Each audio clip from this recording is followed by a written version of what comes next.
एक नई वीडियो के साथ आज मैं फिर हाजिर हूं। आपका होस्ट दूसरे क्रांति जोशी आपको स्वागत करता हूं मेरे रिव्यू मास्टर में, जिसमें हम लेके आते हैं वर्ल्ड अफेयर्स और डिफेंस की दिन भर की टॉप खबरें। तो चलिए जान लेते हैं। सबसे पहले हम लोग बात करेंगे वेरीफाइड न्यूज की, जो कि हमारी मीडिया में निकलकर सामने आई है। उसके बाद हम लोग अनवेरीफाइड न्यूज की बात करेंगे, जो कि मीडिया में निकलकर सामने नहीं आई है। बहुत रोचक खबरें हैं, उनका इंतजार जरूर करिएगा।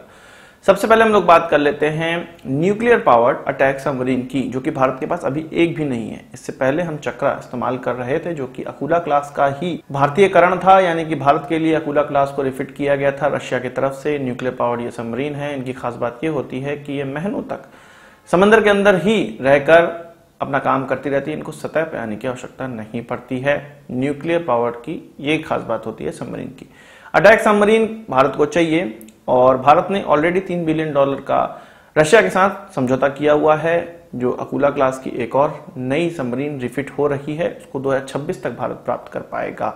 और भारत के पास जो एकमात्र सबमरीन थी अकूला क्लास वाली, जो कि न्यूक्लियर पावर थी अटैक सबमरीन, वो अभी कुछ दिनों पहले, कुछ महीनों पहले ही रशिया को वापस कर दी गई है। उसकी 10 साल की लीज खत्म हो गई थी। अब ये खबर निकलकर सामने आ रही है कि इंडियन नेवी एक और अकूला क्लास के ही attack submarine, nuclear power attack submarine के लिए अब प्रयास कर रही है। ये सबमरीन भी हमें तुरंत प्राप्त नहीं हो पाएगी, कुछ समय बाद ही प्राप्त हो पाएगी, रिफिट होके भारत के लिए बनाकर। पर कारण इसके पीछे ये है कि अब हमारे पास 2 एयरक्राफ्ट कैरियर होने वाले हैं। विक्रमादित्य जो हम इस्तेमाल कर रहे हैं, और विक्रांत जो कि सी ट्रायल के लिए गया हुआ है। 1 साल में उसको भी इंडक्ट कर लिया जाएगा। किसी भी एयरक्राफ्ट कैरियर को अकेले नहीं भेजा जाता, उसके साथ सबमरीन भी होती हैं, कई और वॉरशिप्स भी होती हैं। इसी तरह से जब हमारे पास 2 एयरक्राफ्ट कैरियर हो जाएंगे तो हमें 2 न्यूक्लियर पावर अटैक सबमरीन की आवश्यकता पड़ेगी। इसलिए इनकी संख्या 2 करने की अब इंडियन नेवी कवायद कर रही है। इसके अलावा जो हमारे पास अरिहंत क्लास की सबमरीन्स हैं, जो कि न्यूक्लियर पावर तो होती हैं पर बैलिस्टिक मिसाइल सबमरीन होती हैं, एक स्थान पर ये इंतजार करती रहती हैं बैलिस्टिक मिसाइल लॉन्च करने की। इनकी सुरक्षा के लिए भी अटैक सबमरीन की आवश्यकता पड़ती है। इसलिए ये कहा जा रहा है कि अब हमें अटैक सबमरीन की संख्या बढ़ानी पड़ेगी, क्योंकि हमारे अरिहंत क्लास के जो सबमरीन है वो धीरे धीरे अब बढ़ेंगे। फ्यूचर प्लानिंग है ये, और भारत खुद का अटैक सबमरीन न्यूक्लियर वाला ऑलरेडी डेवलप कर रहा है, जो कि अकूला क्लास सबमरीन पर ही बेस्ड होगा। और हम अकूला क्लास सबमरीन को ही टेस्ट बेड की तरह भी इस्तेमाल करेंगे। इसके लिए भी रशिया से हमें परमिशन मिल गई है, जो 2026 में हमें रिफिट होके सबमरीन प्राप्त होगी, जो हम लीज पर 10 साल के लिए ले रहे हैं उनसे। तो ये जब चीज निकलकर सामने आ रही है attack submarine, nuclear power attack submarine से रिलेटेड। बात कर लेते हैं नेपाल की। नेपाल में आजकल काफी प्रोटेस्ट हो रहा है और उनकी यूथ ऑर्गेनाइजेशंस के द्वारा ये प्रोटेस्ट किया जा रहा है, या आप कह सकते हैं चीनी फंड से ये प्रोटेस्ट करवाया जा रहा है। एक्चुअल में घटना हुई थी जो कि उत्तराखंड इलाके में हुई थी। नेपाल की तरफ से धारचूला, उनके डिस्ट्रिक्ट से भारत के धारचूला एरिया में एक युवक क्रॉस कर रहा था, नदी में गिरने के कारण उसकी मृत्यु हो गई। और वो हमारे जो सशस्त्र सीमा बल है उसके होते हुए ये हुई थी घटना। तो इसी के विरुद्ध में नेपाली लोग, नेपाली यूथ और ऐसे ऑर्गेनाइजेशन से जुड़े हुए लोग जो कि चाइनीज फंडेड हैं, उनके द्वारा प्रधानमंत्री मोदी का पुतला भी जलाया जा रहा था और प्रोटेस्ट भी किया जा रहा था। जुलाई में ये घटना हुई थी और इस प्रकार के प्रोटेस्ट चल रहे थे। अब नेपाल ने यह कहा है कि इस प्रकार की कोई भी चीज होगी तो उसको तुरंत जेल के अंदर डाल दिया जाएगा, जो भी पकड़े जाएंगे। सख्त रवैया अपनाया गया है और उनका यह कहना है कि हमारा जो फ्रेंडली देश है उनके खिलाफ इस प्रकार के जो प्रोटेस्ट अगर उनके देश में हो रहे हैं तो ये उनके फ्रेंडशिप के लिए अच्छा नहीं है, उनके रिलेशंस के लिए अच्छा नहीं है। इसलिए इस प्रकार की चीज नहीं होनी देनी चाहिए। और ये साफ साफ दर्शाता है कि जो अभी की गवर्नमेंट है वो भारत का पक्ष ले रही है, और जितना भी चीनी फंडिंग वहां पर आ रही है वो फल फूल नहीं रही है। अभी भारत की तरफ ही नेपाली गवर्नमेंट का झुकाव दिख रहा है। वही बात कर लेते हैं अफगानिस्तान में नई गवर्नमेंट जो बनने वाली है, उस पर ईरान के नए प्रेसिडेंट का बयान है, वो भी निकलकर सामने आया है। उन्होंने कहा है कि वो ऐसी गवर्नमेंट का समर्थन करेंगे जो कि जनता द्वारा चुनी गई होगी।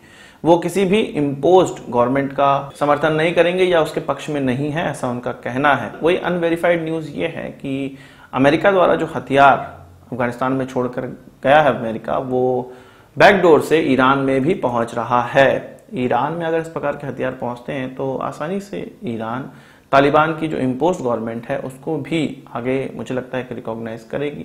और वेस्टर्न शक्तियों के विरोध में ही हमेशा ईरान तो रहता ही है। तो मुझे नहीं लगता कि किसी ऐसे गवर्नमेंट की, चुनी हुई गवर्नमेंट की कोई कंपल्शन होगी। बात करते हैं इमरान खान के उस ट्वीट की जिसमें कि उन्होंने कहा है कि वो टीटीपी के उस सुसाइडल हमले का निंदा करते हैं जिसमें कि उनके कुछ जवान मारे गए हैं। और टीटीपी का जो इस प्रकार का हमला है वो बहुत तेज हो गया है। आज ही फिर से वज्रिस्तान में भी इस प्रकार का हमला हुआ है और उसमें भी कई उनके जवान मारे गए हैं। हालांकि प्रधानमंत्री ने केवल उनके सुसाइडल अटैक की ही निंदा की है और बाकी किसी के बारे में नहीं कहा।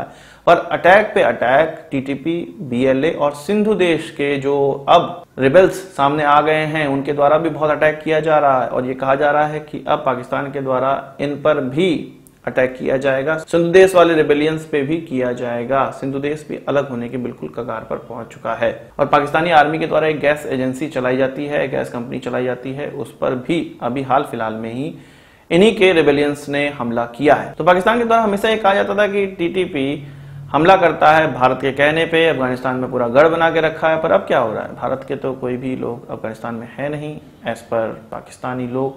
तो ये अटैक कौन कर रहा है, इनको हथियार कौन दे रहा है? जाहिर सी बात है अब वो भारत का नाम ले नहीं सकते हैं, केवल वो ये कह सकते हैं कि घबराना। बहरहाल एक न्यूज और चल रही है, उसमें ये कहा गया है कि इस्लामिक एमिरेट ऑफ अफगानिस्तान के द्वारा, उनके तालिबानी लड़ाकों के द्वारा एक खेप को पकड़ा गया है जिसमें कई व्हीकल्स में भर भर के हथियार जा रहे थे, पाकिस्तान की ओर जा रहे थे। और ये कहा जा रहा है कि पाकिस्तान में इनकी इलीगल स्मगलिंग हो रही थी और ये जो हथियार हैं वो अमेरिका द्वारा वहां पे जो छोड़ के गए हैं अफगानिस्तान में वही हथियार हैं। तो देखिए स्मगलिंग तो होती ही है। अब ये हो सकता है कि ये पाकिस्तान आर्मी की तरफ ना जा रहे हों, ये किसी और को मिल रहे हों, इस कारण से इनको पकड़ लिया गया हो और इनको उचित स्थान पर अब पहुंचाया जाएगा जो कि पाकिस्तानी आर्मी या ईरानियन बॉर्डर तक इनको पहुंचा दिया जाएगा। वही बात करते हैं पंजशीर में। पंजशीर में कोई कह रहा है कि रशियन फोर्सेस जीत गई, कोई कह रहा है तालिबान जीत गया। तालिबान ये कह रहा है कि वो पूरा का पूरा कैप्चर कर चुका है पंजशीर में और रशियन फोर्सेस के द्वारा कहना है कि ऐसा कुछ नहीं हुआ है। तो उसकी हम बात नहीं करेंगे, बात हम लोग करेंगे। एक खबर निकल कर आई है, SSG commando 12 SSG commando Pakistan के पंजशीर में मारे गए। अब ये वहां क्या कर रहे थे इसकी कोई अभी पता नहीं है।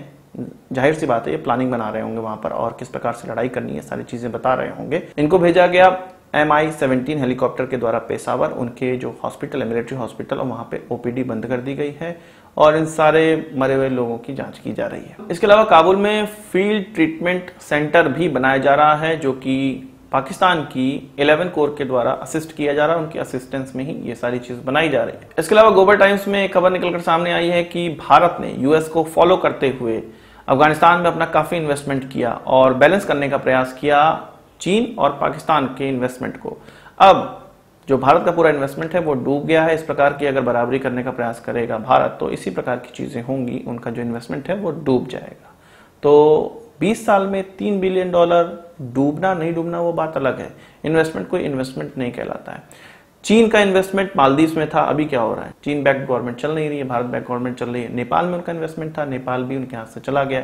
तो ये सब चीजें ऊपर नीचे होती रहती है। इतना अगर सोचेगा आदमी तो देश कैसे चलेगा, प्रभुत्व कैसे बनेगा। अगर चीन इतना सोचता है तो मुझे नहीं लगता कि वो पाकिस्तान में इन्वेस्ट करने जाता, क्योंकि आने वाले समय में 4 भागों में टूटना ही है पाकिस्तान को। वहीं एक खबर निकल कर आई है कि पाकिस्तान यूरोपियन कंट्रीज के साथ मिलकर एक लॉबी क्रिएट कर रहा है जो कि यूएस को इस चीज के लिए मना करेगा कि ITAR यानी कि international traffic in arm regulations, ये यूएस का एक रेगुलेशन है जिसके द्वारा वो किसी पे भी सैंक्शंस लगा सकते हैं। तो वो ये नहीं चाहते हैं कि पाकिस्तान में इस प्रकार का सैंक्शन लगाया जाए जिससे कि यूरोपियन कंट्रीज से जो हथियार अभी कुछ जो उनको मिल रहे हैं वो भी मिलना बंद हो जाए।